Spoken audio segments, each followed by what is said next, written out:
Today with Anastasia Volkova, CEO of Regrow, unlocking the profit potential of resilient agriculture. I've meandered to get here. As a remote sensing engineer, I wanted to work on something that did help our planet. That was definitely one of the goals that I had.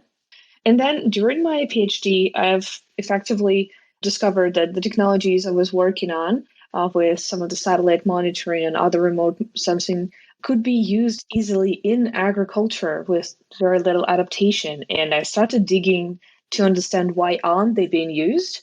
And so we focused for the 4 years of Fluorosat, pre-recent merger with Dagon, on crop sensing. So something that you could do from space with satellites plus agronomic modeling. You can see the crops, you can see when things go wrong.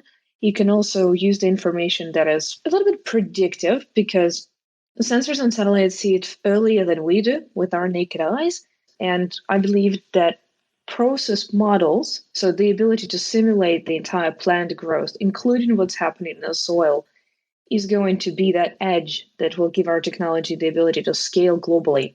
Because from remote sensing perspective, you can see what's happening, but you need to understand the reasons and what you can change or amend and what effect it likely is going to have. And I think the more value we start transferring back to the farm for ecosystem services, this is where I think we will change the environment, at least for that 19% of the greenhouse gases that agriculture contributes.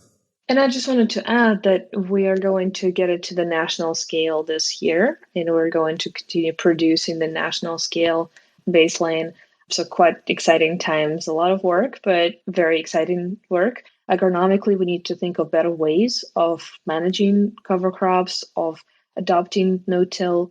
This is where we see clearly colored target on the map where we need to deploy our efforts because of the social stigma of, well, you have spider webs in your cover crop over winter. This is not a good look, you lazy farmers. Whilst actually they're keeping the living root in the soil all year round.